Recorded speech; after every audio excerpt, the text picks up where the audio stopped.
Muito bem, então a singularidade do Evangelho. Aqui essa carta aos Romanos é o maior tratado teológico escrito por Paulo. Nessa carta, Romanos, no capítulo 1, verso 16 e 17, é o seu ponto culminante, quer dizer, o ponto principal desta carta.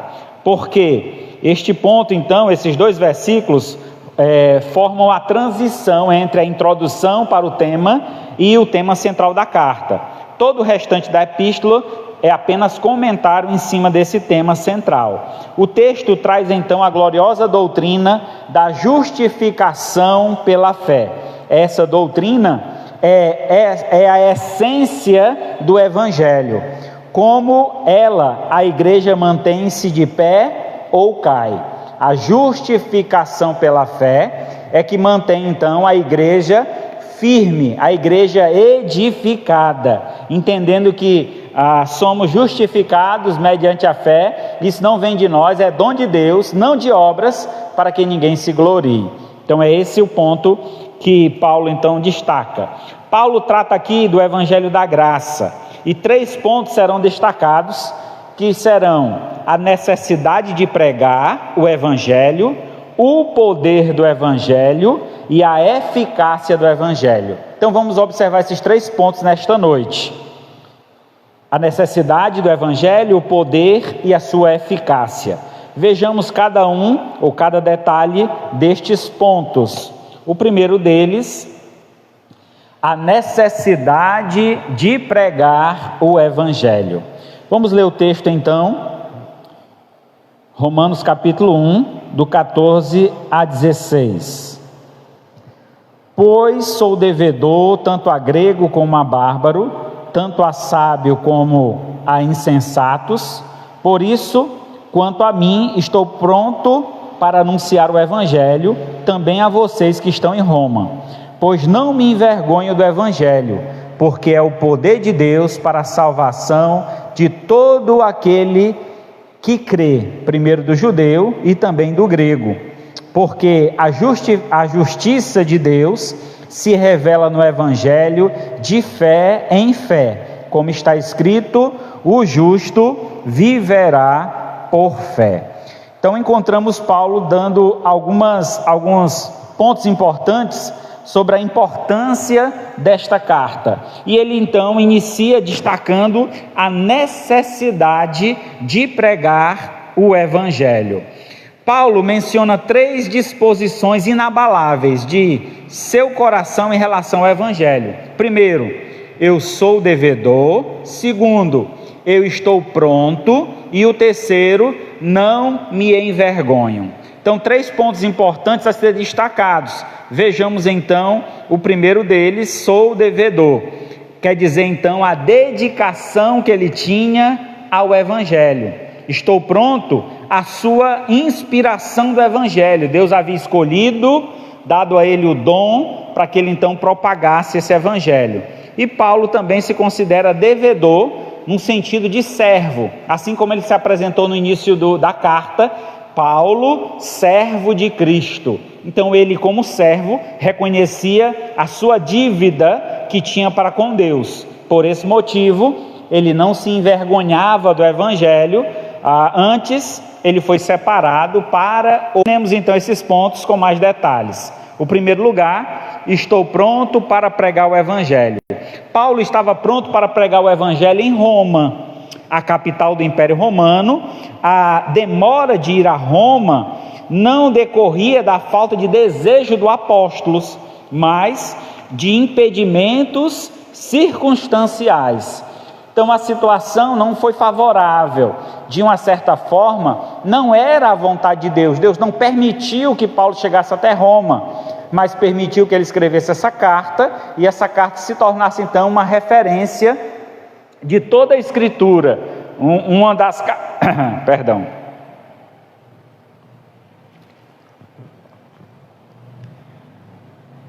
Uma das cartas mais importantes então escritas por Paulo é Romano. Paulo sempre esteve pronto para pregar. Pregava em prisão, pregava em liberdade, nas sinagogas, nas cortes, nos lares e nas praças. Pregava quando estava numa situação precária de pobreza, pregava também quando estava em fartura. Ele chegou a dizer: ai de mim, se não pregar o Evangelho. Então nós observamos a disposição de Paulo e a prontidão de Paulo em pregar o Evangelho. E com isso, irmãos, podemos tirar lições muito importantes para a nossa vida. A disposição que nós precisamos ter também para falar do amor de Deus, para mostrar aos homens o quanto é maravilhoso estar debaixo da vontade de Deus. Assim Paulo reconhecia diante do chamado que Deus tinha feito a ele. E esse mesmo chamado Deus tem feito a cada um de nós, de sermos seus servos, de sermos seus discípulos. Pregar o Evangelho, então, era a paixão de Paulo, a razão da sua vida.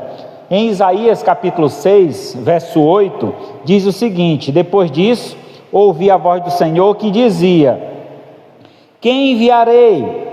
Quem há de ir por nós?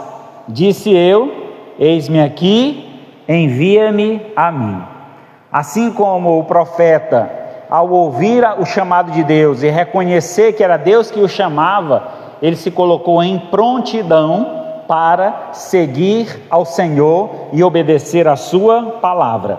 Assim também devemos nós, entendendo que, primeiramente, a prontidão vem de um reconhecimento da nossa relação com Deus, entendendo que nesta relação nós somos, segundo ponto, devedores de Deus. Você se considera um devedor de Deus? Ou você acha que Deus é quem te deve, porque você é um servo dele? Porque vivemos em um estado hoje em dia, um país, em uma filosofia, uma ideia de que Deus é o nosso servo e nós somos senhores dele. Eu mando e Deus tem que obedecer o que eu digo. Porque eu deixei tudo para seguir a Deus, agora Deus tem que fazer tudo por mim. Não é assim. Não, deixamos de ser escravos do pecado e nos colocamos como servos de Deus. O servo, diferente do escravo, ele não faz por obrigação, mas ele faz por reconhecimento e por gratidão. Então é esse reconhecimento, essa gratidão que fazia com que Paulo pregasse o Evangelho. Pai, o que Deus fez por mim, por Ele ter me alcançado, por Ele ter me tirado de onde eu estava, do lamaçal de pecados, eu não tenho o que fazer, não tenho outro lugar para ir, eu não tenho outro assunto para tratar na minha vida, a não ser falar deste amor. Há duas maneiras de alguém se endividar. A primeira é emprestando dinheiro a alguém. A segunda é quando alguém nos dá dinheiro para uma terceira pessoa. E ao segundo caso é o que o Paulo se refere aqui. Deus havia confiado o Evangelho a Paulo como um tesouro que ele deveria entregar aos romanos, e no mundo inteiro ele não podia reter esse tesouro, precisava entregá-lo com fidelidade do Senhor. Então esse tesouro ele tem que ser compartilhado, ele tem que ser dividido, ele tem que ser entregue, e é nossa responsabilidade passar adiante esse grande tesouro. Então Deus nos confiou a sua palavra, Ele nos entregou um tesouro, precisamos ir e anunciar. Só negar o Evangelho é como um crime de apropriação indébita. Então, tomar a Bíblia só para si, guardar a mensagem, reter esta mensagem e não espalhá-la, nós estaremos nos apropriando de algo que não é nosso. Deus nos deu para que espalhemos, distribuímos, e assim compartilhando o Evangelho, outros possam alcançar a salvação. O Evangelho não era para ser retido, mas para ser proclamado. Ninguém pode reivindicar o monopólio do Evangelho, ele é só meu, não vou distribuir com ninguém. Sei quantos de vocês aqui já assistiram o filme O Livro de Eli, filme muito interessante de ser assistido.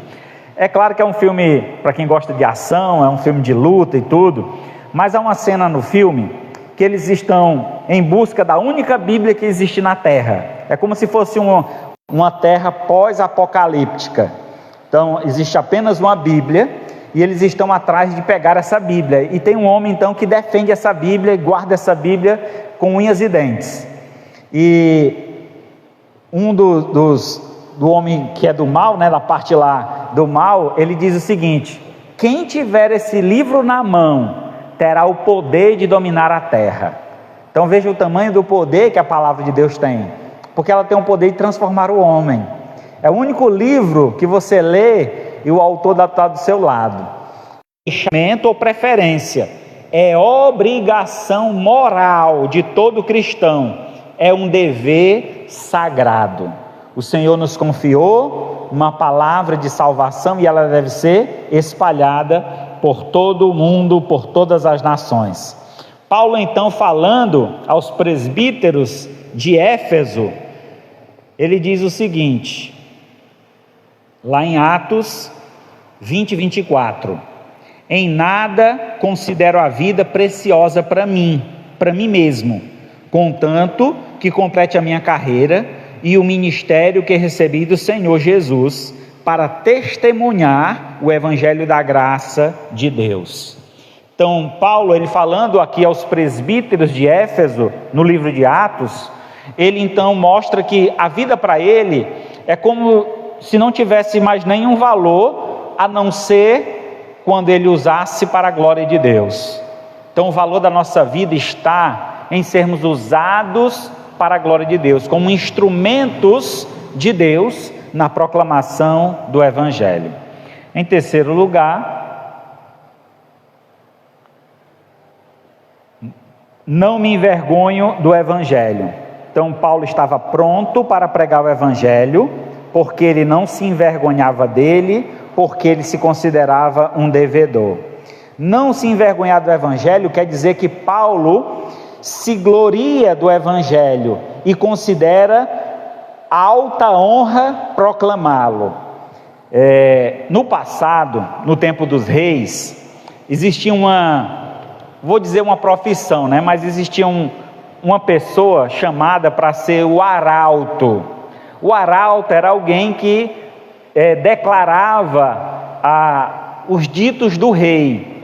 É aquele que a gente vê no filme, chega alguém com um trompete, com um som, pam, pam, pam, solta um som ali, e aí chega alguém e abre uma carta e lê: decreto do rei, a partir de hoje os impostos vão aumentar. Então o arauto tinha essa responsabilidade de passar toda a informação do rei.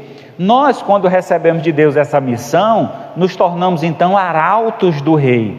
Temos nós a missão de anunciar aos homens qual é a vontade de Deus. Então, ao levar em conta, porém, todos os fatores que circundavam o apóstolo, poderíamos perguntar: por que Paulo seria tentado a envergonhar-se do evangelho ao planejar uma viagem para Roma? Entendo, irmãos, naquele sentido lá, primeiro, porque o evangelho era identificado com um carpinteiro judeu que fora crucificado. Então, que mensagem é que você tem para dar? Se ele viesse trazendo uma mensagem do Império Romano, do imperador romano, César ou Nero, seja quem for, seria uma mensagem muito bem aceita pelos romanos. Mas a mensagem que ele tinha para trazer era de quem? Do filho de um carpinteiro que morreu crucificado. Essa era a visão dos homens romanos que ouviriam a mensagem dele. Mas nós sabemos que Jesus é muito mais que o filho de um carpinteiro que morreu em uma cruz crucificado. Pelo contrário, ele é o filho do Rei dos Reis e Senhor dos Senhores. Ele é Deus. Então a mensagem está acima de qualquer outra, a mensagem mais importante de todas. No entanto, ele diz: eu não me envergonho do que eu tenho para dizer para vocês. Pelo contrário, eu sei da importância desta mensagem, e muito mais importante a pessoa que mandou essa mensagem para vocês, porque também naquela época, como ainda hoje, os sábios do mundo nutriam desprezo pelo evangelho. Então, tanto naquela época quanto nos dias de hoje, quando você sai para pregar o evangelho, muitas pessoas vão se colocar contra. Negócio de Bíblia, isso é coisa de crente, isso é coisa de Deus. Uma vez eu fui evangelizar, parei numa casa e perguntei se eu poderia fazer uma leitura da palavra de Deus. Aí a pessoa perguntou assim: é coisa de crente? Isso é coisa de Deus. o senhor permite eu falar uma coisa de Deus para o senhor? Ele disse, pode falar. Então, como eu falei que era de Deus, ele deixou eu falar. Se eu dissesse que era de crente, ele disse, não quero não. Então, na verdade, a palavra não é de crente, a palavra é de Deus. Quem escuta a palavra de Deus se torna crente. Então, é só o sentido aí que ele não entendia. Mas, li a palavra, ele escutou, e louvado seja Deus por isso. Por isso, tanto naquela época como hoje, é difícil pregar, porque as pessoas desprezam, não dão o valor que nós cristãos damos à palavra de Deus. E eu posso ir além, irmãos, e até preocupante o que eu vou falar agora. Infelizmente, muitos cristãos hoje não estão dando mais o valor que deveriam dar à palavra de Deus, porque a palavra de Deus é a palavra última. A gente muitas vezes decora jargões cristãos, né? Tem uma frase que a gente sempre repete, né? Vem até de uma música. Tem uma música com essa frase que diz assim: a última palavra não vem do médico, não vem do advogado, mas vem do Senhor. Então é uma grande verdade, mas a gente precisa entender, irmãos, o valor dessa palavra. Não é só repetir essa frase e achar que ela já é suficiente, que não é. Ela declara uma verdade, mas a verdade que ela declara é muito mais importante quando a gente se aprofunda, busca conhecê-la e vive essa verdade. Então, conhecereis a verdade vos libertará. Em 2 Timóteo 2,15, procura apresentar-te a Deus aprovado, como obreiro que não tem do que se envergonhar, que maneja bem a palavra da verdade. Você tem vergonha de dizer que é crente? Tem gente que tem vergonha, né? Tem gente que vem para a igreja e, se possível, ele se esconde. Eu vou ali, eu venho já, mas não diz que vai para uma igreja, não convida outra pessoa para ir à igreja. Hoje facilitou muito, né? Com um aparelho celular, você tem uma Bíblia no celular, então você bota no bolso, então você vira um crente 007, ninguém sabe quem é você, se você é crente, se não é, para onde você está indo, se é para um forró, se é para uma quermesse, se é para a igreja. Então, o cristão, ele precisa ser reconhecido como servo de Deus. É interessante que a nossa vida seja sempre uma luz, para que quando olharem para a gente, reconheçam de imediato: esse aí é um servo de Deus, essa daí é uma serva do Senhor. Então essa atitude é que nos mostra o quanto nós estamos ligados a Deus, não tendo vergonha de declarar quem somos. Sempre que alguém me pergunta se eu sou crente, eu digo: graças a Deus que eu sou crente, foi a vontade dele, a graça dele, o favor dele que me alcançou, por isso que eu sou crente. Então precisamos ter mais essa disposição, e tudo isso vem com a prontidão do Evangelho. Em segundo lugar, Paulo ensina nesse texto que nós devemos buscar o poder do Evangelho, reconhecer o poder do Evangelho. Há os que se envergonham do Evangelho, há os que são a vergonha do Evangelho e os que não se envergonham do Evangelho. Para prosseguir nessa questão, precisamos definir melhor o que é Evangelho antes de analisar o que não é. Veremos então o que não é o Evangelho. Em primeiro lugar, não é Evangelho, o Evangelho que Paulo anuncia não é o Evangelho da prosperidade. Então, já tem um tempo, eu acredito que em torno de mais de 20 anos, acho que já chegando a 25 anos, que o Evangelho da prosperidade entrou no Brasil. Então essa teologia, este ensino, enfatiza alguns pontos que eu quero destacar aqui para vocês.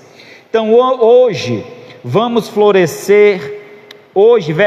florescer no mundo outro evangelho, um falso evangelho, um evangelho da prosperidade, e não o evangelho da cruz. Esse evangelho promete conforto e não sacrifício. Esse evangelho promete sucesso e não renúncia. Esse evangelho promete riqueza na terra e não bem-aventuranças no céu. este evangelho coloca o ser humano no centro. Ele é o chefe, ele é Deus. Então, e coloca Deus numa posição menor, uma posição de servo. Esse evangelho, então, ele é antropocêntrico, quer dizer que o homem está no centro, ele é a pessoa mais importante, não tirando então Deus do centro, que seria o teocêntrico, Deus estando no centro. Nesse evangelho, é Deus quem está a serviço do homem, e não o homem a serviço de Deus. Nesse evangelho, é a vontade do homem que deve ser feita no céu, e não a vontade de Deus que deve ser feita na terra.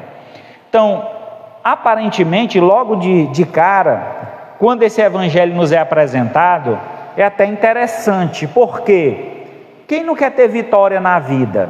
Então é um evangelho de vitórias. Você não veio para ser cauda, e sim cabeça. E eles vão usar textos bíblicos que vão te levar a um pensamento de que realmente eu mereço. Se eu sou filho do rei, eu mereço viver como um príncipe, como uma princesa. Por esse motivo, eu quero o melhor dessa terra. E essa é uma frase que eles usam muito. Você merece o melhor dessa terra. Eu não mereço nada. Eu mereço muita peia, porque eu sou teimoso. Eu sou muitas vezes desobediente à palavra de Deus. Tanto eu quanto você, eu tenho certeza disso. Por esse motivo, o evangelho é falso, porque ele está me prometendo algo que eu mereço, sem que eu mereça de forma alguma. Deus tem uma promessa: nós iremos vencer, nós teremos vitória sobre muitas batalhas e lutas desta vida, mas no entanto, não é sufocando Deus e colocando Deus na parede, pelo contrário, é nos submetendo a Deus, e se Deus vê por bem nos ajudar, Ele abrirá as portas que trarão ajuda a nós. No entanto, se não for essa a vontade do Senhor, nós precisamos sim passar por dificuldades e lutas, porque isso vai forjar o nosso caráter, vai nos fazer pessoas preparadas e prontas para passar por toda e qualquer situação. Se a vida de alguém sempre é bonança, sempre é um momento bom, quando ele tiver que passar por um momento difícil, ele vai abandonar a fé. Deus me deixou, Deus me abandonou, como é que pode eu, sendo um servo de Deus, passar por uma situação como essa? Jesus, sendo o único Filho de Deus, qual foi a situação que ele passou nessa terra? Foi de abundância? Foi de grande riqueza? Uma vez eu ouvi um pregador dizer que Jesus Cristo, olha, vocês pensam que Jesus Cristo era pobrezinho? Era não, cabotinho era condição. Ele andava era de jumento, rapaz. Jumento era como se fosse uma Ferrari hoje em dia. Jesus andava de jumento. O único jumento que Jesus andou foi emprestado. Quando para ele entrar então na cidade, pediu que os discípulos fossem lá no domingo de Ramos, e aí então trouxeram um jumentinho, ele montou naquele jumento, as pessoas então colocaram seus mantos e palmas, foram colocados, e ele passou entrando na cidade, né? Outro momento que ele andou de jumento foi quando foi para Belém, né, com a sua mãe grávida, ele na barriga da sua mãe, ele andou de jumento. Mas outros momentos na Bíblia não fala isso, que ele era um homem rico. Outro pastor que tem por aí pregando na internet, diz que Jesus era um homem rico porque tinha uma casa na praia. E aí ele lê um texto que diz assim: saindo Jesus de casa, assentou-se à beira-mar.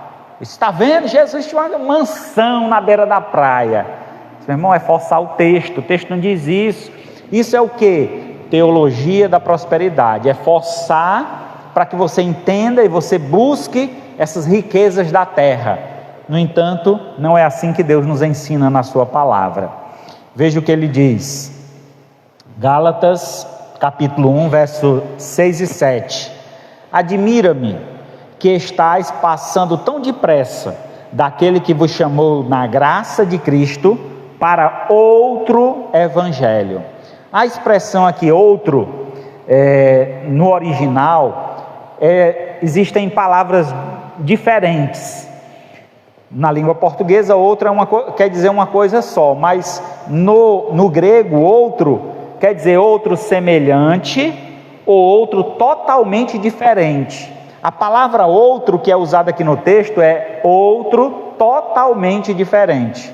E ele está dizendo: eu me admiro de vocês, os Gálatas. Eu preguei um evangelho para vocês, e vocês agora estão passando deste evangelho para um outro, completamente diferente do que eu ensinei para vocês. O que está acontecendo? O qual não é outro semelhante, mas outro diferente, senão que há alguns que vos perturbam e querem perverter o evangelho de Cristo. E o que é que estavam pregando lá em Gálatas? Eles estavam ensinando que o evangelho, deveria ser, a gente deveria aceitar Jesus, mas continuar fazendo as mesmas práticas judaicas. É como se um completasse o outro, um fosse o complemento para o outro. Só o evangelho não era suficiente, só aceitar Jesus não era suficiente, era necessário que praticasse também a lei. E aí essa forma de ensino era o outro evangelho, outro diferente do evangelho que Jesus ensinou, outro diferente daquela palavra que Jesus havia trago para os homens.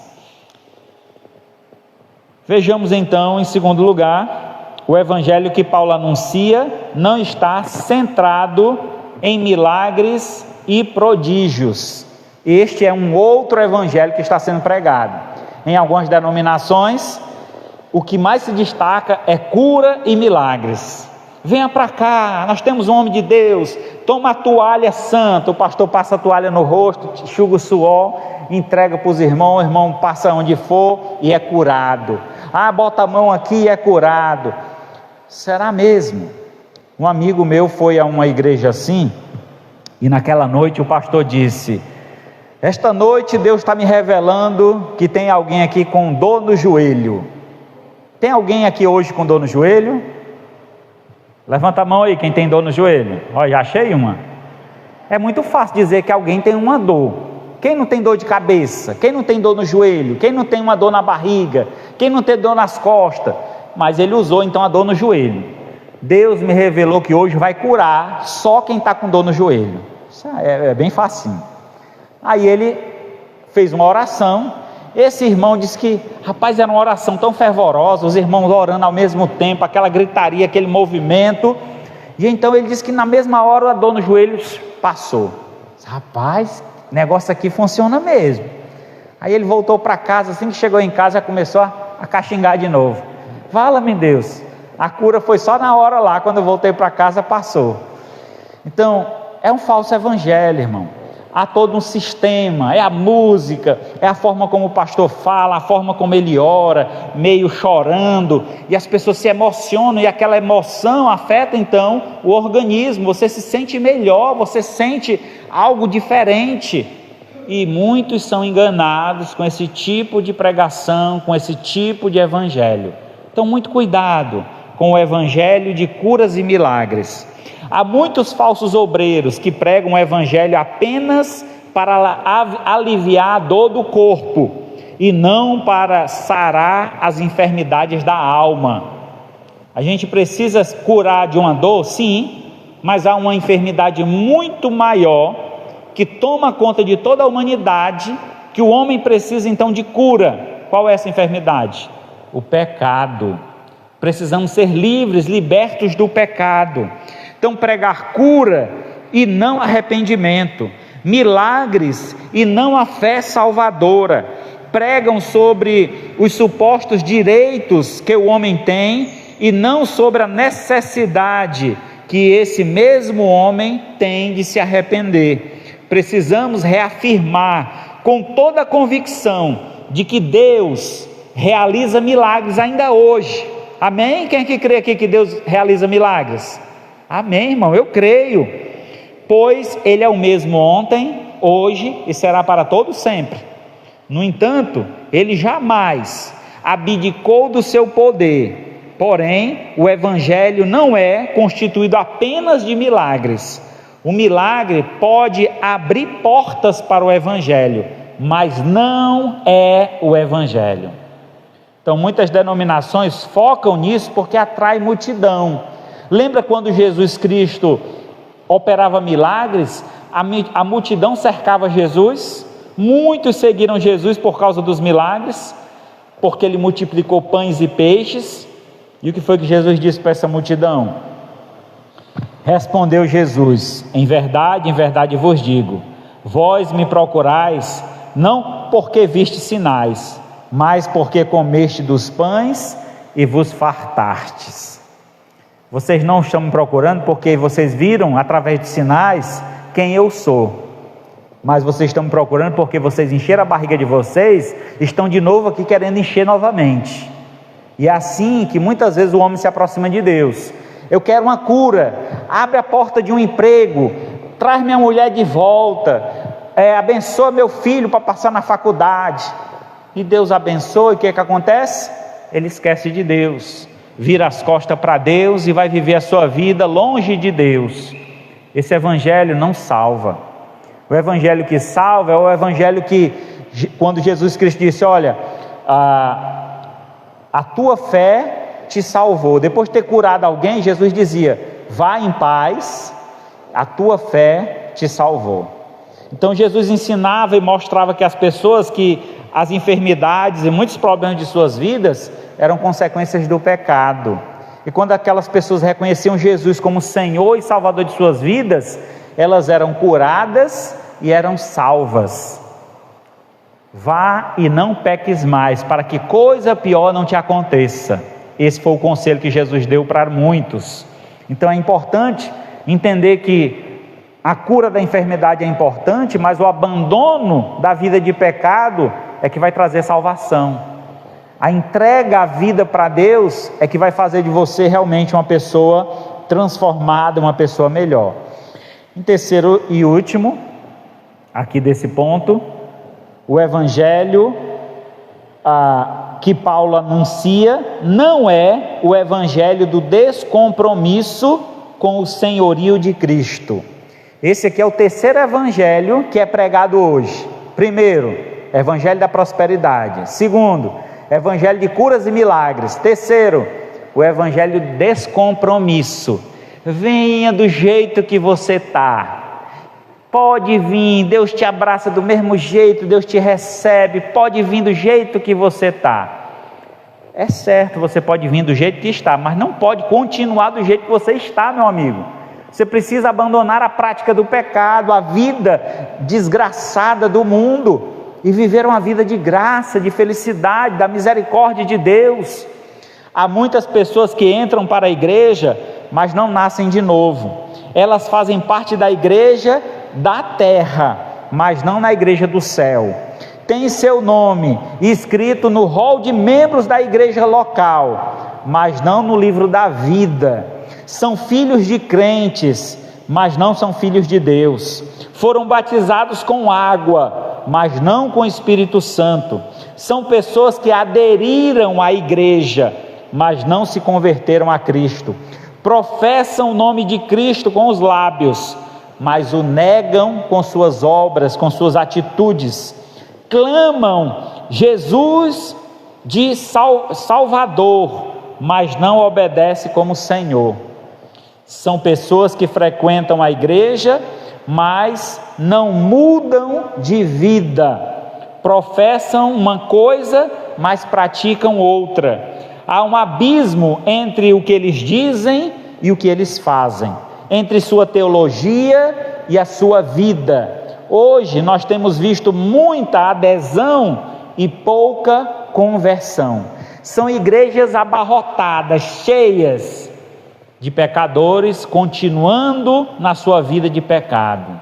Venha do jeito que você está, não tem problema. Aqui não me importo se você corta o cabelo assim, se você pinta daquele jeito, se você se veste assim ou se veste assado, se você se enche o seu corpo de tatuagem, não tem problema, vem para cá, todo mundo é aceito. Está lá uma igreja lotada, mas não há conversão, não há mudança de direção. A vida continua na mesma prática do pecado, continua na bebedeira, continua na depravação. Vocês têm ideia, irmão, tão pesada a situação. Hoje tem igrejas aí que aceitam, por exemplo, alguém que é do tráfico fazer parte do hall de membro da igreja. O camarada é traficante, está no hall de membro da igreja.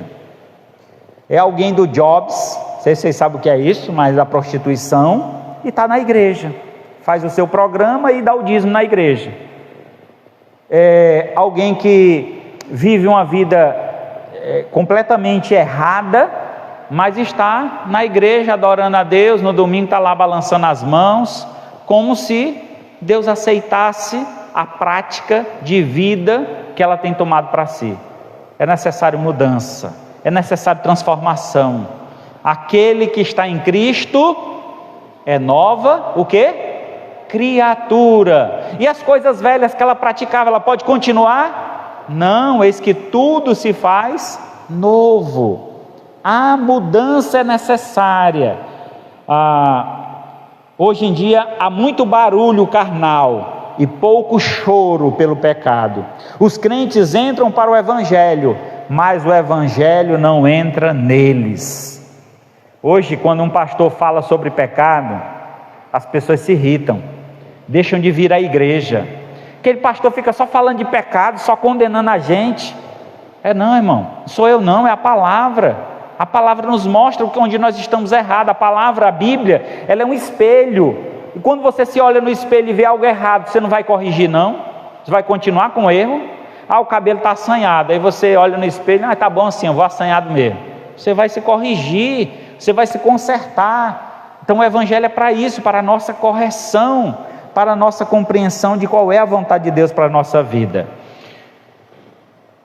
Lucas 9:23 dizia a todos: se alguém quer vir após mim, a si mesmo se negue, dia a dia, tome a sua cruz e siga-me.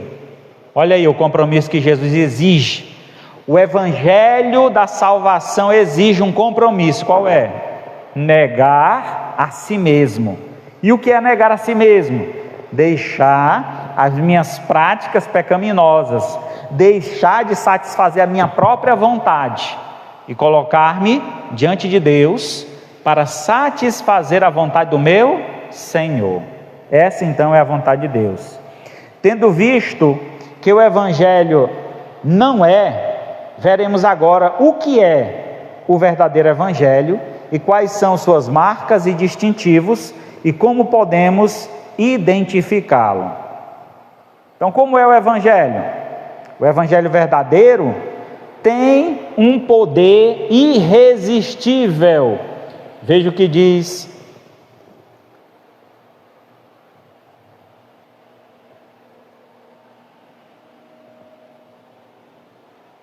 Perdão, irmãos, não está aí. Em primeiro lugar, o Evangelho tem poder irresistível. Mateus 20:30. Eis que 2 cegos, assentados à beira do caminho, tendo ouvido que Jesus passava, clamaram: Senhor, filho de Davi, tem compaixão de mim. Os cegos, ao ouvir sobre Jesus, o que era que Jesus representava?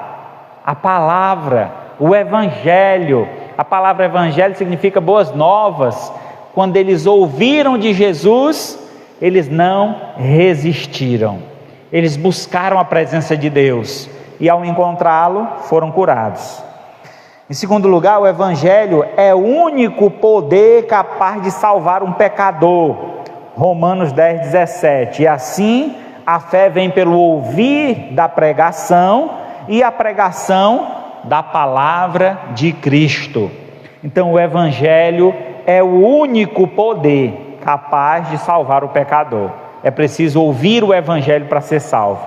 Em terceiro lugar, o Evangelho é o poder de Deus para a salvação apenas dos que creem.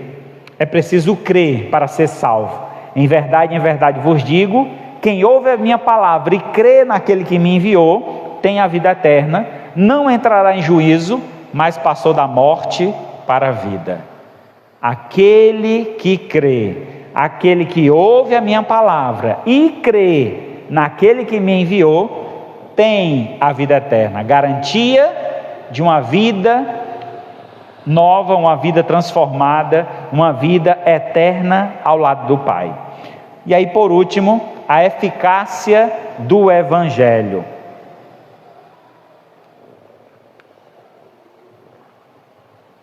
O Evangelho funciona, o Evangelho tem poder, o Evangelho é capaz de transformar qualquer um em uma nova criatura, desde que ele creia.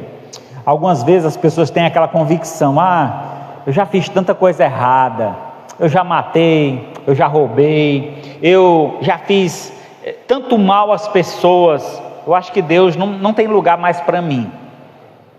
Deus sempre estará de braços abertos para receber todo aquele que crê no Filho de Deus, no sacrifício de Jesus. Não importa o que você fez, importa o que você fará a partir do momento que você ouve o Evangelho de Deus.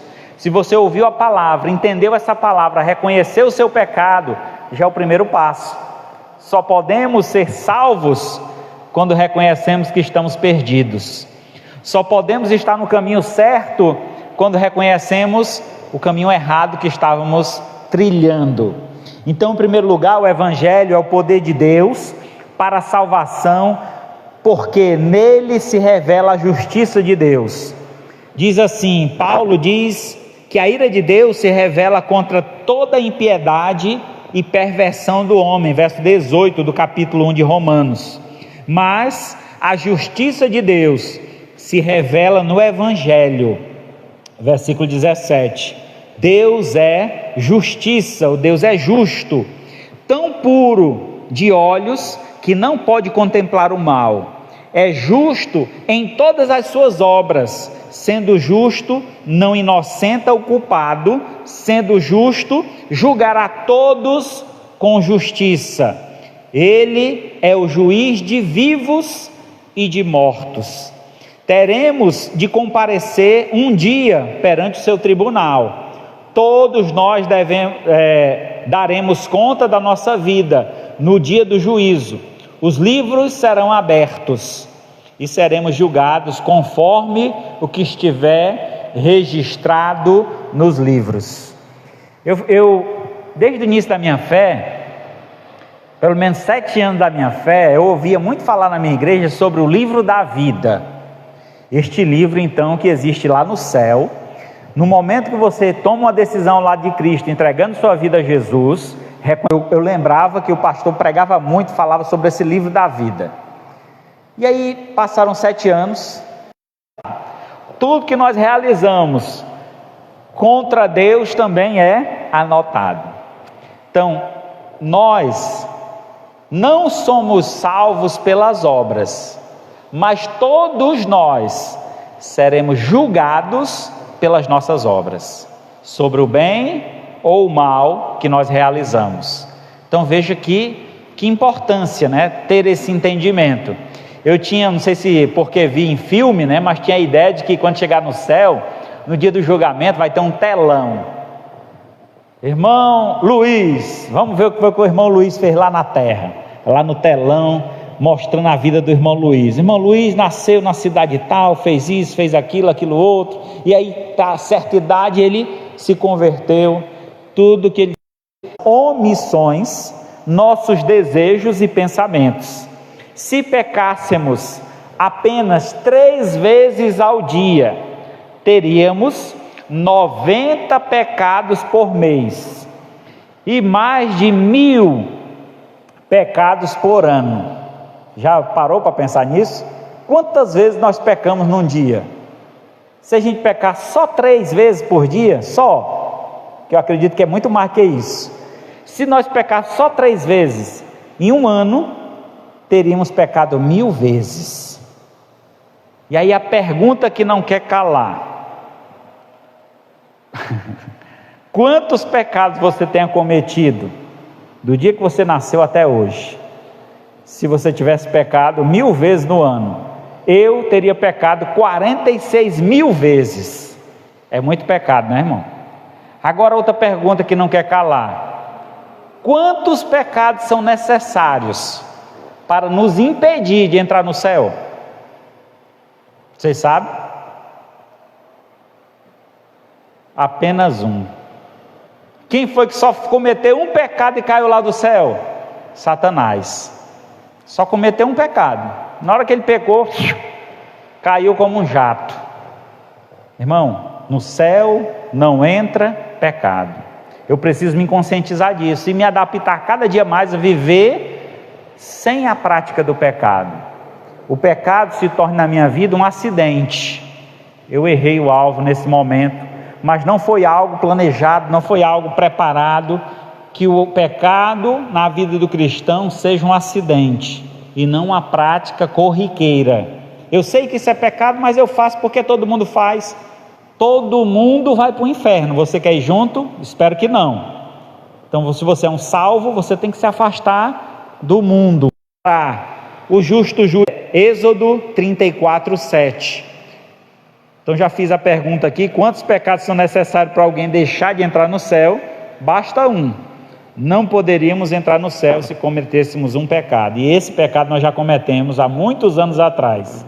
Desde então fomos condenados, mas quando Cristo veio, Ele pagou o preço por nós, nos libertando e nos livrando de todos os nossos pecados, os de ontem, os de hoje e os de amanhã.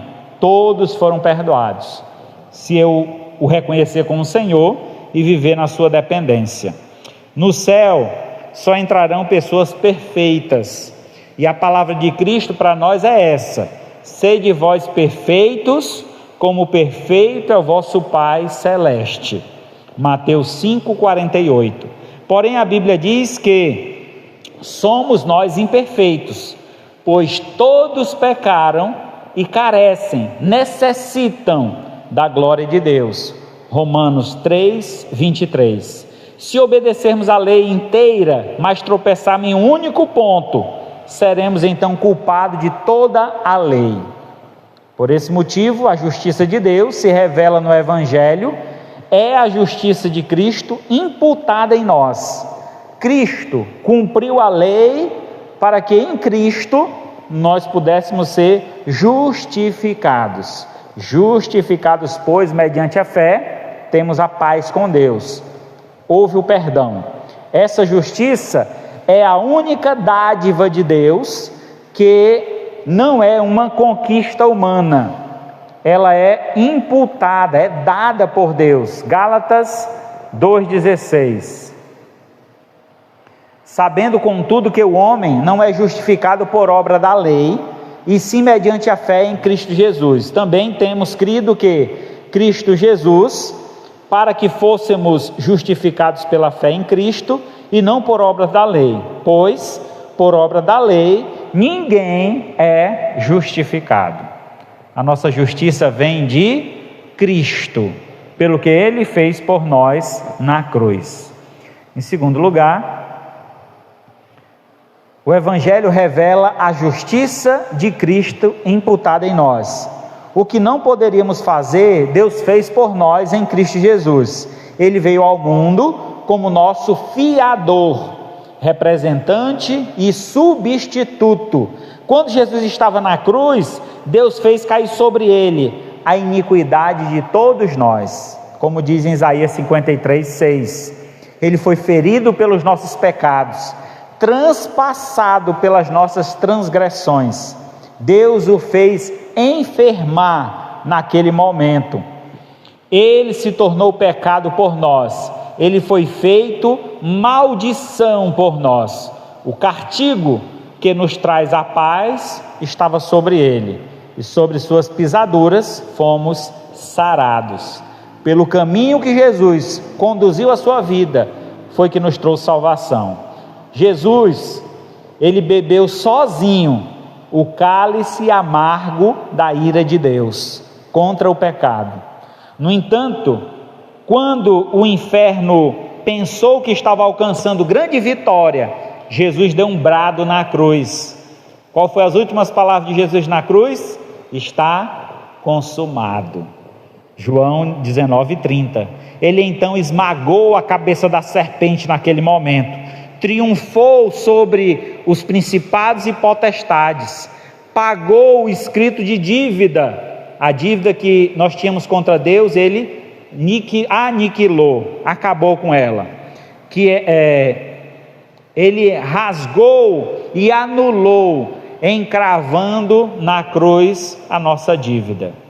1 Pedro 3,18: pois também Cristo morreu uma única vez pelos pecados, o justo pelos injustos, para conduzir-nos a Deus, morto sim na carne, mas vivificado no Espírito. Então ele venceu a morte para nos trazer vida. Em terceiro e último lugar,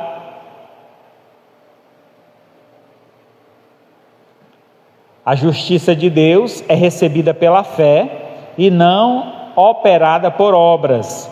A justiça de Deus é recebida pela fé. O justo viverá pela fé. A nossa justiça não é a nossa própria, mas a justiça de Cristo, que é imputada em nós, recebida mediante a fé. Recebemos então essa justiça quando cremos em Jesus, mediante a fé e não pelas obras. A fé não é a base da justificação, mas o seu instrumento de apropriação. Nós recebemos a justiça de Deus pela fé, é o instrumento de apropriação. O homem não é salvo por causa da fé, mas é mediante a fé, por meio da fé. Podemos sintetizar a gloriosa doutrina da justificação em 3 pontos, rapidinho aqui. O justo é aquele a quem Deus declara justo, e a justificação é um ato e não um processo. Eu estou me justificando diante de Deus. Não, a justificação é um ato.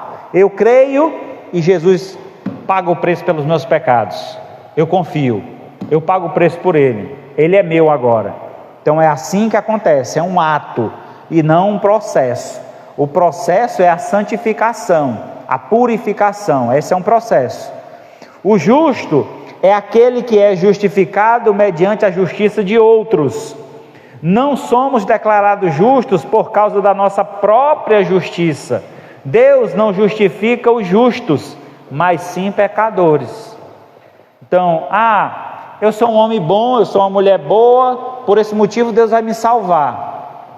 Não existe ninguém bom. Jesus disse: só existe um. Quem é? Deus. Só existe um que é bom, e esse é Deus. O justo é aquele que é justificado mediante a fé, e a fé não é a causa da justificação, mas o seu instrumento. Essa fé não é merecimento humano, mas um presente, uma dádiva de Deus, um dom de Deus. Gálatas 3:11. É evidente que pela lei ninguém é justificado diante de Deus, porque o justo viverá pela fé. Concluindo então, diante desta belíssima doutrina exposta, temos muito a meditar sobre nossa vida e como temos vivido para a glória de Deus em dedicação e sacrifício, ou se para a própria glória nossa, buscando satisfação própria. Então, como é que você, diante de tudo que foi dito hoje, diante dessa declaração de Deus, qual é o nosso posicionamento? Você ainda continua achando que você merece salvação? Você entende que você não merece, mas Deus é amoroso e está estendendo a mão para que você seja resgatado? Então, dependendo da sua fé, de como você crê, certamente você pode hoje receber a salvação em Cristo.